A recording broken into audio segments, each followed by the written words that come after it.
Elle n'y comprendra jamais, she'll never understand, my husband said in French, his voice low and almost amused, and for a moment I stood there in the hallway with a tray in my hands frozen because I understood every single word.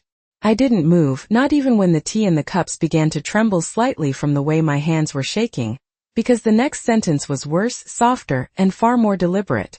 Once everything is signed, we move her out. She won't even see it coming. There are moments in life when time doesn't just slow down, it fractures like a mirror cracking quietly behind your own reflection. And in that instant I felt something inside me shift, not loudly, not dramatically, but with a quiet certainty that nothing in my life was what I thought it was anymore. I had always believed my marriage to Daniel Whitmore was built on something solid, something that had weathered decades of shared routines, quiet dinners, and Sunday mornings with coffee and newspapers spread across the kitchen table. The kind of life that doesn't make headlines but feels safe enough to rest inside. And yet there I was, standing just outside the living room, listening to my husband speak about me as if I were already gone. The house was warm that afternoon, sunlight spilling through the tall windows and settling across the hardwood floors we had refinished together nearly 15 years ago. And I remember thinking how strange it was that something so ordinary could exist at the same time as something so devastating. Claire's voice followed his, light and precise, her French smoother than his, almost effortless. "You're sure she doesn't understand anything?" she asked, and there was a hint of laughter in her tone that I had never quite trusted but had always ignored. Daniel gave a small, confident chuckle. "Margaret barely made it through high school French. She used to joke about it. She won't catch a word." I closed my eyes briefly because that part was true, or at least it had been the story I let them believe. Years ago, long before Claire ever entered our lives, I had taken evening classes at a community college just to keep my mind active after retirement, and French had been my quiet indulgence, something I never felt the need to announce, something that belonged only to me. It had never seemed important until now. I stepped back slowly, careful not to let my shoes make a sound against the floor, and carried the tray back into the kitchen as if nothing had happened, placing it gently on the counter, aligning the cups with a precision that felt almost absurd given what I had just heard. My reflection in the window above the sink looked the same as it always did, silver hair neatly pinned back, soft blue sweater, the faint lines around my eyes that came from years of smiling more than frowning, but there was something new behind that reflection, something colder, sharper, as if the woman staring back at me had finally stopped expecting kindness from the people closest to her. I could hear them still, their voices blending into the low hum of conversation, switching back to English now, casual, harmless, discussing dinner plans as though they hadn't just outlined a future that excluded me entirely. I wondered how long this had been happening, how many conversations like this had taken place just out of my reach, hidden behind a language they assumed I didn't understand, and whether every small change I had noticed over the past few months, the locked drawer in Daniel's study, the way Claire lingered a little too long when discussing finances, the quiet way decisions were made without me, had all been pieces of something much larger that I had simply refused to see. I reached for the edge of the counter, steadying myself, not because I felt weak, but because I needed to anchor myself in something real while everything else rearranged itself into a truth I could no longer ignore. It would have been easy in that moment to walk back into the living room and confront them, to let the shock and betrayal spill out in words I wouldn't be able to take back, but something held me in place, something quieter and far more deliberate. Instead, I took a slow breath, lifted the tray again, and walked toward them with the same calm expression I had worn for years, the same gentle smile that had always made everything easier. And as I stepped into the room, setting the cups down in front of them, I realized that for the first time in my life, I was no longer the woman they thought I was, and they had no idea how much that was about to matter. I did not sleep that night, not in any real sense of the word, because every time I closed my eyes I could hear Daniel's voice again, calm and certain, as if he were discussing something as ordinary as the weather, and I realized that what unsettled me most was not just what he said but how easily he said it, how natural it seemed for him to speak about removing me from my own life, as though it were a practical adjustment rather than a betrayal. The house felt different in the early morning, quieter than usual, the kind of silence that presses in on you rather than comforts you. And I found myself standing in the kitchen before the sun had fully risen, staring at the coffee maker as it hummed to life, going through the same motions I had repeated for decades while everything beneath those routines had shifted. Daniel came downstairs a few minutes later, dressed for the day, his tie slightly crooked the way it always was until I fixed it for him, And for a moment I watched him from across the room, searching his face for something I might have missed all these years, some sign that this version of him had always been there waiting. "You are up early," he said, his voice warm, familiar, and completely unchanged, and I felt something tighten in my chest at how convincing he still was. "Could not sleep," I replied, keeping my tone even measured as I poured his coffee the way he liked it, 2 sugars, a small amount of cream, the same way I had done every morning without ever thinking twice about it. He thanked me, smiling briefly before checking his phone, and I noticed how quickly his attention shifted away from me, how easily I became part of the background again, and I wondered how long that had been happening without me truly seeing it. Claire arrived not long after, her heels clicking softly against the hardwood floor. Her appearance as polished as always, every detail carefully arranged, and she greeted me with that same bright, controlled smile that never quite reached her eyes. "Good morning, Margaret," she said, her tone perfectly pleasant, and I returned the greeting just as calmly, setting another cup on the counter as if nothing had changed, as if I had not heard her voice the day before asking whether I understood anything at all.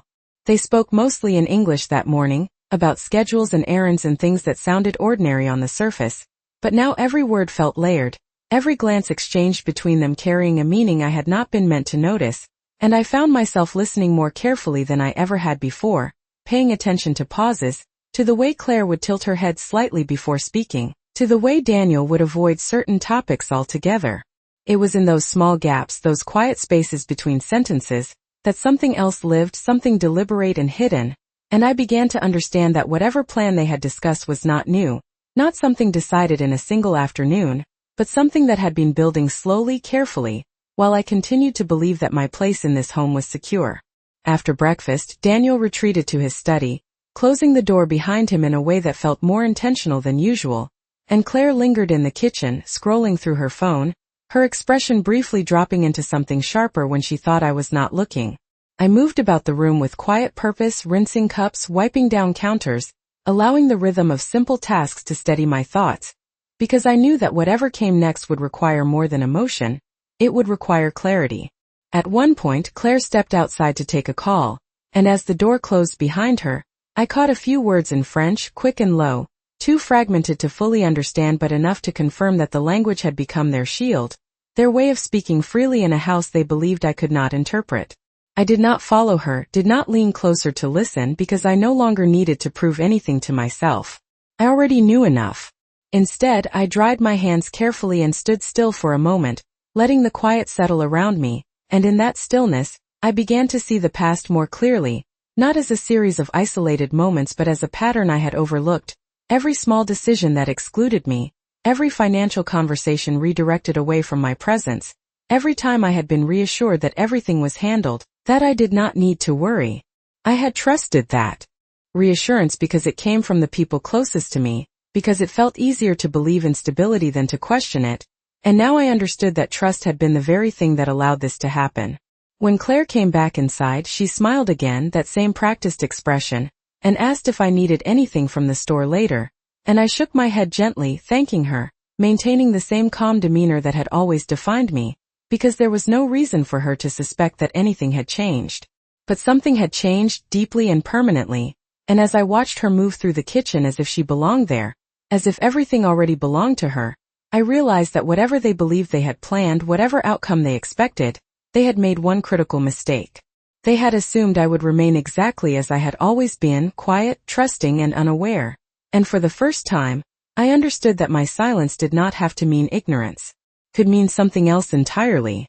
I began to pay attention to things I had once dismissed as unimportant, not in a hurried or frantic way, but with a quiet focus that settled into me like a second nature, because once you see a pattern you cannot unsee it, and every small detail starts to feel like a piece of something larger waiting to be assembled. Daniel had always been particular about his study, but now I noticed how often the door remained closed, how quickly he would lower his voice when I passed by, and how the sound of his chair would shift slightly as if he were turning away from something the moment he sensed my presence. Claire, on the other hand, moved through the house with a kind of confidence that felt newly claimed, as though she had already stepped into a role that had not yet been officially given to her, and there was something in the way she glanced at certain things, the dining room table, the framed photos on the wall, even the hallway closet, that suggested she was no longer seeing them as mine. That afternoon I decided to do something I had not done in years. I went into Daniel's study while he was out running errands, not with the intention of invading his privacy, but because I could no longer afford to remain in the dark about my own life. The room smelled faintly of his cologne and the leather of his chair, everything in its place, everything appearing as orderly as it always had, but I knew better now than to trust appearances. I moved slowly, carefully, opening drawers one at a time, not searching for anything specific at first, just allowing my instincts to guide me, until I reached the bottom drawer of his desk, the one he had started locking a few months ago. The lock itself was not particularly sophisticated, and I remembered with a strange sense of clarity that the spare key had always been kept in a small wooden box in the hallway, something Daniel had once shown me years ago when he wanted to make sure I could access important documents if anything ever happened to him. I retrieved it without hesitation, the familiarity of the action almost surreal given the circumstances, and when the drawer slid open, I felt a quiet confirmation settle over me before I even looked inside. There were folders neatly labeled, each one containing documents that seemed ordinary at a glance, property records, financial statements, legal forms, but as I began to read more closely, the pattern emerged with a precision that left no room for doubt. Dates that coincided with the changes I had noticed, signatures that I did not recognize, transfers that had been made without my knowledge, all of it structured in a way that suggested careful planning rather than impulsive decisions. One document in particular caught my attention, a draft agreement outlining the potential sale of the house, not immediately, but in a way that would make it seem like a natural next step, something justified by practicality rather than necessity, and attached to it was a note, handwritten in Daniel's familiar script, referencing a timeline that aligned too closely with the conversation I had overheard. I did not rush, did not react outwardly, because the shock I might have felt a few days ago had already settled into something steadier, something more controlled, and instead I continued to read, to absorb, to understand the full scope of what had been set in motion without me. There were also references to a care facility described in neutral terms, positioned as a reasonable option for someone in my stage of life, and I realized then that their plan had been constructed not just to remove me, but to do so in a way that could be explained, justified, even presented as concern rather than exclusion. I closed the folder gently, placing everything back exactly as I had found it, because there was no advantage in letting them know I had seen any of this, not yet, and as I locked the drawer again, returning the key to its place, I felt a calmness settle over me that surprised even myself. It was not the calm of acceptance, but the calm that comes from understanding the rules of a game you did not know you were playing. When Daniel returned home later that afternoon, he greeted me the same way he always did, asking about my day, commenting on the weather, and I responded in kind, maintaining the same rhythm of normalcy that had defined our interactions for years, but now every word carried a different weight, every exchange measured against what I knew to be true beneath the surface. Claire joined us for dinner, her presence as composed as ever, and as the three of us sat at the table, I listened carefully, not just to what was said, but to what was avoided, to the spaces where certain topics should have been but were not, and it became clear to me that their confidence rested on a single assumption, that I remained unaware, that I would continue to move through this house as I always had, trusting, compliant, and blind to the quiet restructuring of my own life. I lifted my glass, took a small sip, and allowed a faint smile to rest on my lips, because for the first time since all of this began, I understood exactly where I stood, and more importantly, I understood that knowledge, if used carefully, could change everything. The next morning I did not change anything about my routine, because consistency is the easiest disguise to maintain when people believe they already understand you, and I knew that if I suddenly became distant or withdrawn, it would raise questions I was not ready to answer. Instead, I moved through the house with the same quiet rhythm I had always carried, preparing breakfast, opening the curtains, letting the light fill the rooms as though nothing beneath that light had shifted. Daniel was already awake, sitting at the kitchen table. With his laptop open, his expression focused in that familiar way that once made me feel reassured, as if he were always handling things, always keeping our life in order, and for a brief moment I studied him, wondering how many decisions had been made behind that same expression while I trusted him without hesitation. "You are quiet this morning," he said without looking up, and I allowed a small, thoughtful pause before answering, careful to keep my tone gentle and unchanged. "Just thinking about what to do with the garden this spring," I replied, because it was the kind of answer he expected from me, something ordinary, something that suggested my world was still centered on small manageable things. He nodded, accepting it without question, and returned his attention to the screen, and I realized then how little he had been paying attention to me for quite some time, how easy it had become for him to assume that I would remain predictable. Claire joined us a few minutes later, her presence as composed as ever, but I noticed something new in the way she carried herself, a subtle sense of anticipation, as though she were waiting for something to fall into place, something she believed was already inevitable.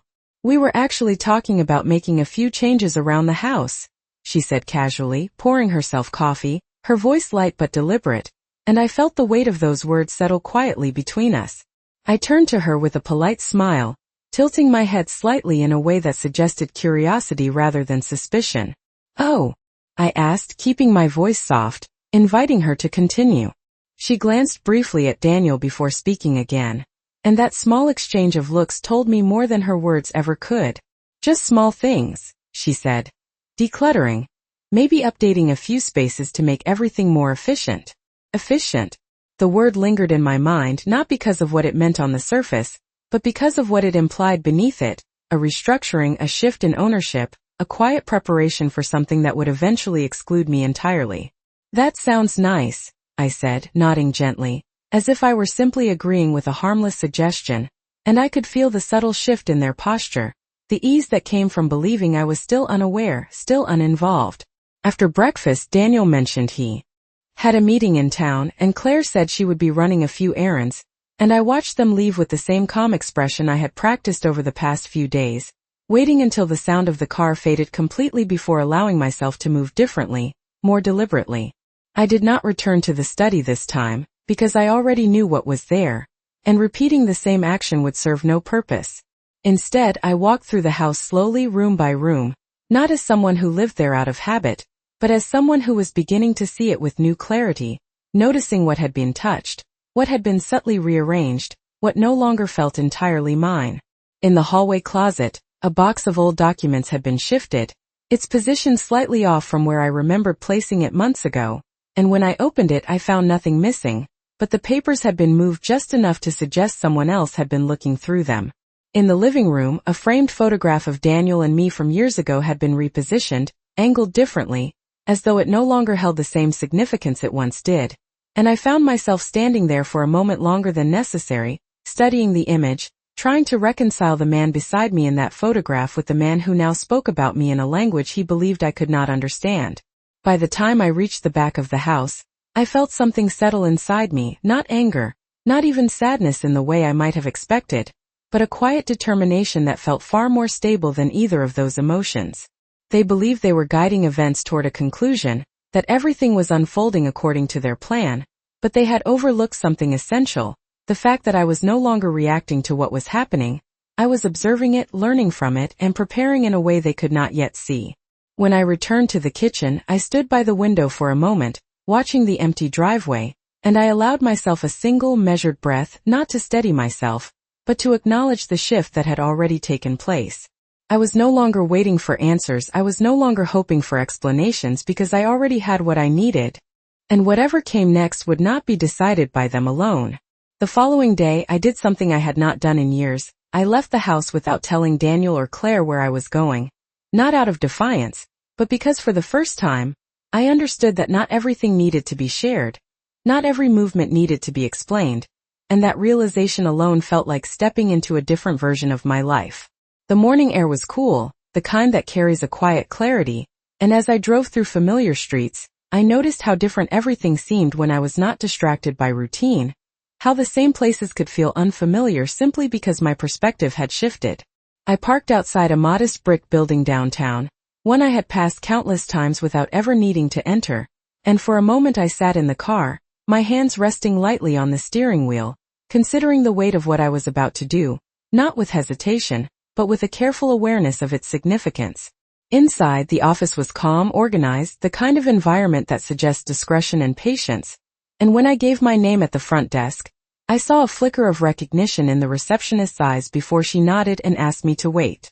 It had been several years since I last saw Harold Harrison, but when he stepped into the room, his presence was exactly as I remembered, composed, attentive, and quietly perceptive in a way that made you feel seen without being exposed. "Margaret," he said, offering a warm but measured smile. "It has been a long time." I returned the greeting with the same calm I had been carrying, and as we sat across from each other, I realized that this was the first conversation I had entered in days where I did not need to perform, where I could speak without pretending.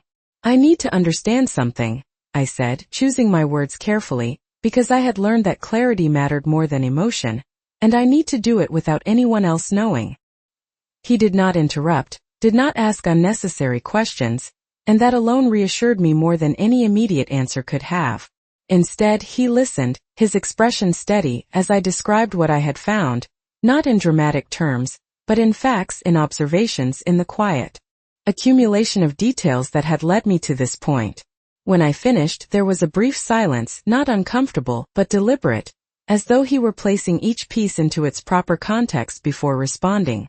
"You have done the right thing by coming here," he said finally, his tone even grounded. "Because what you are describing is not just a misunderstanding. It is a structured plan." The words settled in the air between us, precise and undeniable, and I felt a subtle shift inside me, not surprise because I had already suspected as much, but confirmation, the kind that removes any remaining doubt. He reached for a file, pulling it from a drawer with a familiarity that suggested he had handled situations like this before, and as he reviewed the documents I had brought, I watched the slight changes in his expression, the tightening at the corners of his eyes, the brief pause before turning each page, and I understood that what I had uncovered was not insignificant. "They are positioning everything to appear voluntary," he explained, his voice steady, "which means if you do nothing, it will look as though you agreed to it, or at the very least did not oppose it." I nodded slowly because that aligned perfectly with what I had already seen. The careful wording, the gradual shifts, the absence of anything that could be easily challenged. "And if I do not do nothing?" I asked, not as a question of possibility but as a question of strategy. He met my gaze directly then, and there was a quiet respect in his expression that had not been there when I first walked in. "Then you take control of the situation before they realize you have seen it," he said, and the simplicity of that statement carried more weight than anything else he could have offered. We spoke for over an hour, not in rushed or emotional terms but in measured steps, in options, in consequences, and by the time I stood to leave I was no longer reacting to what had been planned for me, I was considering what I would allow to happen next. As I stepped back outside, the afternoon light felt different, sharper somehow, and I paused for a moment, taking in the quiet movement of the street, the distant sound of traffic, the ordinary rhythm of a world that continued without interruption, and I realized that nothing about my situation needed to be visible to anyone else yet. When I returned home later that day, Daniel and Claire were already there, their voices carrying faintly from the living room, and I entered the house with the same composed expression I had worn all week, setting my keys down, removing my coat, moving through the space as if I had simply gone out for groceries or a short drive. "How was your day?" Daniel asked, looking up briefly, and I offered a small, unremarkable smile, the kind that revealed nothing and invited no further questions.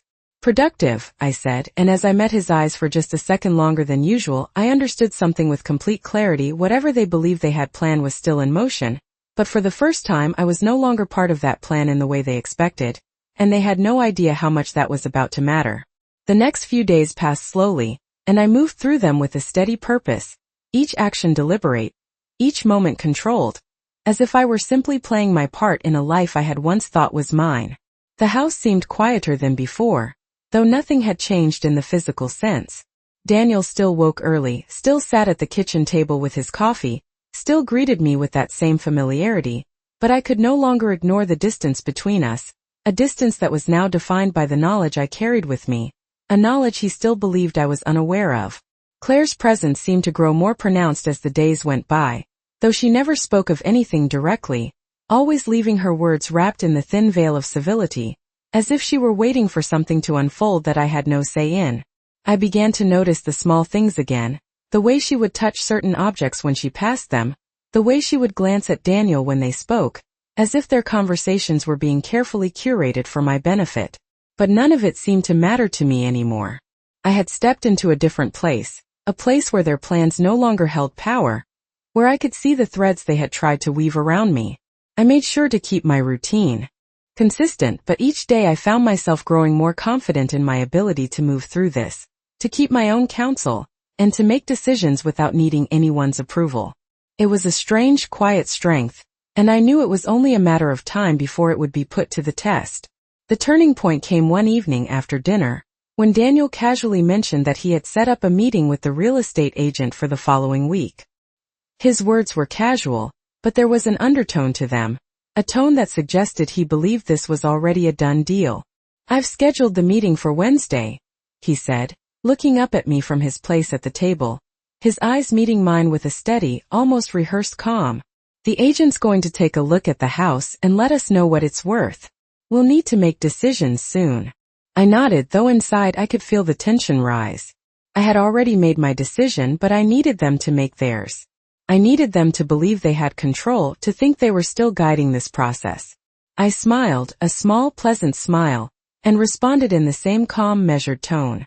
"That sounds fine," I said, and for a moment, I saw a flicker of something in his eyes, maybe surprise, maybe uncertainty, but it was quickly masked by the same steady expression he had worn for years. "Good," he said, looking back down at his plate, clearly satisfied with my response. But I was not satisfied. I had heard enough, seen enough, and now I knew exactly what I needed to do. The next morning, I visited Harold Harrison again, this time with a clear purpose. I had already gathered the necessary documents, the ones that would prove what I suspected all along, that they had been preparing to push me out, to take control of everything I had built with Daniel over the years. I did not need to say much this time, only to place the documents on the table in front of him, and as he looked them over, his expression shifted slightly, his brow furrowing as he processed the information. "You've gathered everything," he said quietly, glancing up at me. "This is more than enough to make a case."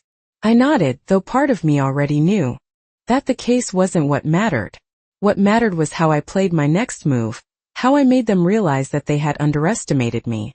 "I need you to draw up a plan," I said, my voice steady, clear. "Something that will protect my interests, but more importantly, something that will prevent them from thinking they have already won." He nodded again, taking the papers and setting them aside, and for the first time, I saw the kind of respect in his eyes that I had not expected to earn. "I'll have something for you by the end of the week," he said, "and then we'll go from there." I left the office that day with a feeling of quiet assurance, knowing that I was no longer waiting for them to make their next move. I was preparing for mine. Back at home, I kept my demeanor unchanged, acting as though everything was proceeding as planned, but I could see the cracks in their confidence. Daniel had become more cautious in his interactions with me, no longer speaking about the house with the same casual tone, no longer assuming I would simply follow along with whatever decisions he made. Claire, too, seemed to be less certain, her calculated smiles becoming more strained, her eyes flickering with a hint of doubt whenever she spoke to me. It was all so subtle, but I knew it was the beginning of something they had not expected. Over the next few days, I made my preparations in silence, meeting with Harold to finalize the legal steps I would take, gathering the evidence I needed, and quietly watching as the facade they had built began to crumble. By the time the meeting with the real estate agent came, I was ready. I greeted the agent with the same calm composure I had maintained all week, and as we discussed the potential sale of the house, I could see the realization settling in on their faces, the understanding that their plan had been exposed, that they were no longer in control of the narrative. I smiled again, but this time there was something different behind the smile, something stronger, something that told me they had no idea what was coming next. The week passed with a quiet intensity that I had not expected, a slow build-up of tension that I could feel, not just in the house, but in the way Daniel and Claire began to behave around me. It was subtle at first, the way they looked at me when they thought I wasn't paying attention, the way their voices dropped slightly when they spoke of certain things. The changes were small, like the slight shifts in the air before a storm, but I knew something had shifted. I had already prepared myself for this, for the gradual realization that they would eventually sense I was no longer just a passive participant in this plan they had been weaving. I had learned long ago that people reveal themselves not just in what they say, but in what they don't say, and in the moments when the silence between us stretched a little too long, I could feel the weight of their uncertainty pressing in. It was Friday evening when Daniel sat me down after dinner, his face serious in a way that I hadn't seen in years, and I knew then that the time had come.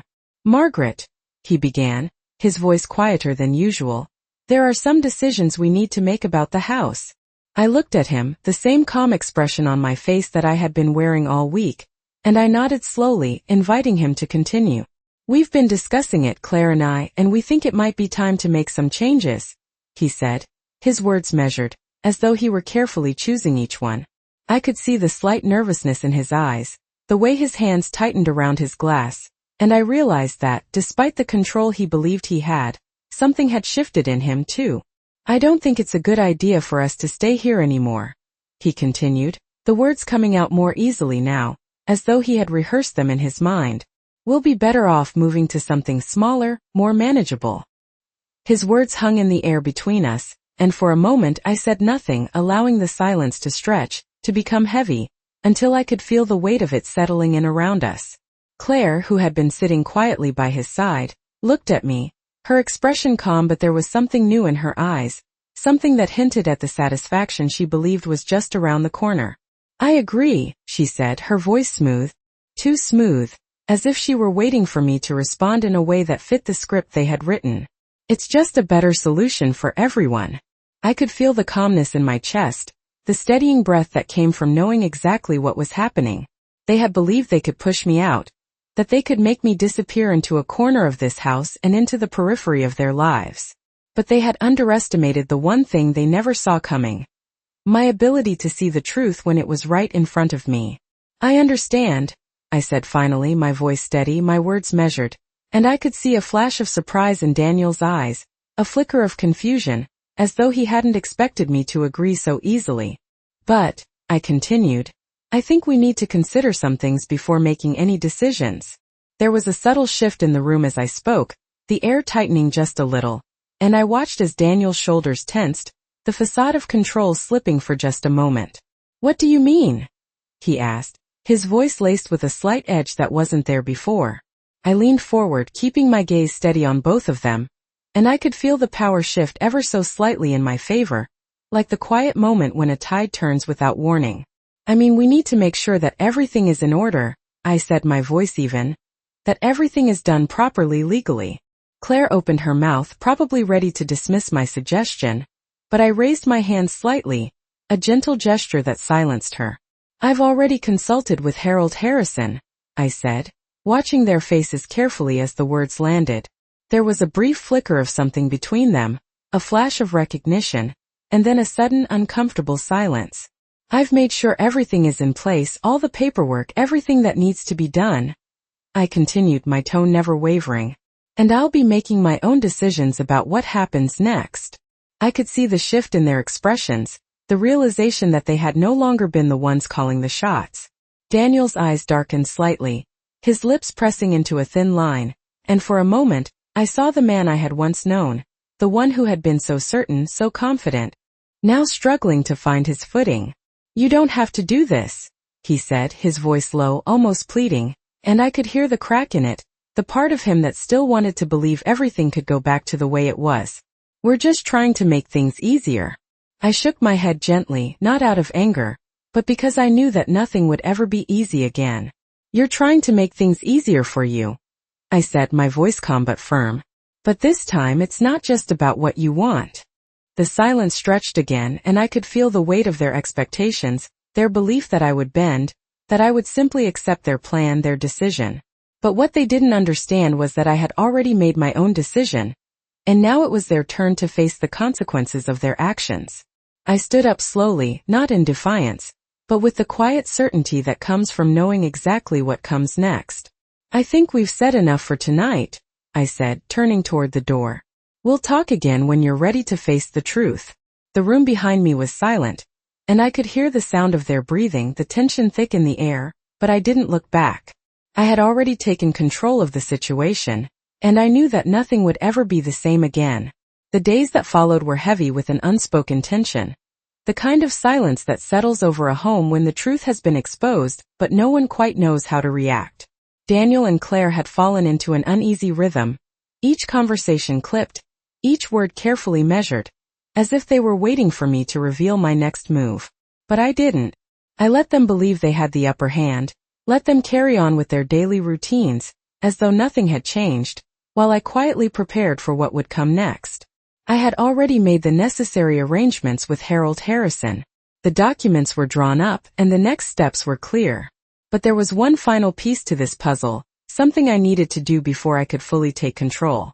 I spent the next few days organizing my thoughts, reflecting on what had brought me to this point, and considering how best to confront the situation without giving away my hand too soon. It was early Thursday afternoon when I received a call from Harold. His voice was calm as always, but there was an underlying note of urgency in it that caught my attention. "Margaret," he began, "the time has come to act. The documents are ready. If you're ready, we can move forward today." I sat quietly for a moment, allowing the weight of his words to settle in. This was it, the moment I had been preparing for. "I'm ready," I said, my voice steady, even though my heart was racing. I had known from the beginning that this would be a battle, but now in this moment, I realized that it was not a battle to be won with anger or emotion. It was a battle to be won with quiet strength, with clarity and purpose. The next few hours were a blur of activity. I met Harold at his office, where we finalized the paperwork and reviewed the legal strategy that would ensure my position was protected. We discussed every detail, every contingency, and as the plan took shape, I felt a calmness settle over me. I was no longer reacting to what Daniel and Claire had set in motion. I was taking control of my own future. When I returned home later that evening, I found Daniel sitting at the kitchen table, going over some papers. His demeanor was the same as it had been in the days before, calm, collected, confident that he still held the reins of this situation. Claire was there too, sitting across from him, her usual air of superiority in place. But I could see the cracks in their armor, the small hesitations, the way they both looked at me just a little differently. "Margaret," Daniel said, looking up as I entered the room, "we need to talk about the house. The agent will be here tomorrow to finalize everything, and we need to make some decisions." I nodded slowly, taking my time before responding. I could feel their eyes on me, waiting for me to react, but I gave nothing away. "Of course," I said, my voice calm. "But before we do that, there's something I need to discuss with both of you." Claire raised an eyebrow, a faint smile curling at the corners of her lips, as if she already knew what I was going to say. "What is it, Margaret?" she asked, her tone light, but there was something in her eyes that betrayed her unease. I took a deep breath, steadying myself for what was about to come. "I've decided to make some changes," I said, letting the words hang in the air between us. Daniel's expression faltered slightly, and Claire's smile faded just enough for me to notice. "What do you mean by changes?" Daniel asked, his voice a little more guarded now. "I mean," I said, my gaze steady, "that I'm not going to be a part of this anymore." The silence that followed was thick with disbelief. For a moment, neither of them spoke. They had expected me to accept their plan, to go along with their decisions without question, but now I was taking back the power they had believed they held. "Margaret, I don't think you understand," Daniel began, his voice a little more insistent now. "This is for the best. We're just trying to make things easier for everyone." I shook my head, cutting him off. "No, Daniel," I said, my voice firm. "This is not about what's easiest for you. This is about what's fair and what's right. You've made decisions without me. You've excluded me from everything, and now I'm taking control of my own life." Claire stood up abruptly, her chair scraping against the floor. "You're making a mistake," she said, her voice sharp. But there was something almost frantic beneath the surface. "You don't have a choice in this." I met her gaze, my expression unflinching. "I have every choice," I said quietly, "and I'm choosing to stand up for myself." I turned to Daniel, who was now looking at me with a mix of confusion and frustration. "You can sell the house if you want," I said, "but it won't be under the terms you've set. You've underestimated me, and now you're going to have to deal with the consequences." For a moment I thought Daniel might argue, but instead he stood up slowly, his face pale with realization. "You've already made your decision, haven't you?" he asked quietly. "Yes," I said, meeting his gaze. "I have." And with that, I turned and walked out of the room, leaving them behind, knowing that nothing would ever be the same again. The days that followed were filled with a strange quiet, the kind of silence that settles in a house after a confrontation, when the air is thick with unspoken words and unresolved tension. I could feel Daniel and Claire watching me, as though waiting for me to crack, to show some sign of weakness, but I didn't. I held my ground, every action, every word deliberate and controlled, because I knew that this was no longer about emotions or reactions. This was about power and who controlled it. Daniel avoided me for most of the week, retreating into his study more often than usual, and Claire's presence was like a shadow that followed me around the house, her attempts at casual conversation growing more strained each day. I knew they were trying to figure out what I would do next, but I had already made my decision. It wasn't just about the house or the assets. It was about asserting my place in a life I had helped build. A life they had tried to erase. The tension came to a head on Saturday afternoon when Daniel finally approached me in the kitchen. His face set, the lines of frustration etched deeply into his features. "Margaret, we need to talk," he said, his tone flat, but there was a tightness in his voice that told me he was trying to hold on to the last shred of control. "What about?" I asked, not bothering to look up from the plate I was drying, my hands moving with the same calm precision I had adopted over the past few days.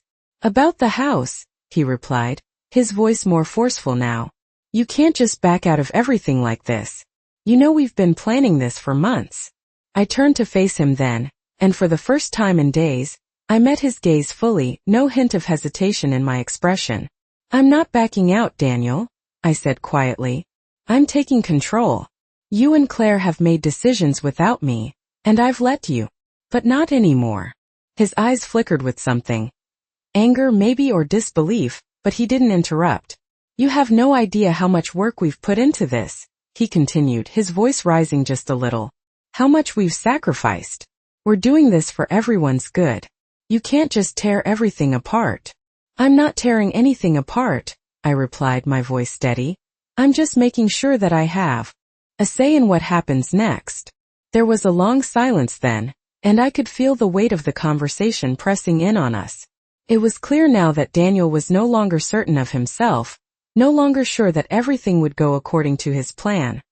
He had underestimated me, just as I had suspected, and now he was realizing that the control he had always taken for granted was slipping away from him. "So what happens now?" he asked, his voice softer, though still laced with frustration. "You'll do what you've already planned, but with my approval this time," I said, the words coming out with a quiet authority I hadn't expected to feel.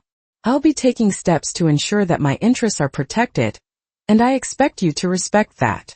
Daniel stood there for a moment, his eyes searching mine, as if he were trying to read me, trying to figure out if I was bluffing. But he knew better now. "I won't let you do this," he said, his voice thick with finality, but there was a crack in it, a sign that his certainty was crumbling. "You've already lost, Daniel," I said, my voice unwavering. "And deep down you know it." There was nothing more to say. I turned away from him then, not out of anger, but out of something deeper, something more solid. I had done what I needed to do, and now it was up to them to figure out how to respond.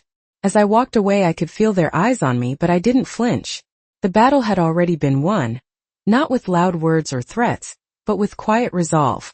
When I walked into the living room a few hours later, I saw Claire sitting on the couch, her posture stiff, her eyes darting toward me before quickly looking away. She had been waiting for me to break, to show some sign that I was going to give in, but I wasn't going to. Not this time. "I hope you understand," I said calmly as I stood just inside the doorway, my voice steady, "that this is my decision to make now, not yours." Claire didn't reply, but I could see the frustration and confusion in her eyes. For the first time I saw her not as an ally in this, but as part of the problem. She had been complicit in this quiet scheme, and now she would have to face the consequences as well. "You don't have to agree with me," I said, my voice low but firm, "but you will have to respect it." The tension that had been hanging in the air since I walked in was palpable, but I didn't back down. I had taken back control and there was no going back. I didn't need to explain myself any further. What came next would be their choice. But whatever they decided, I knew I had already made my stand, and that, in the end, would be enough.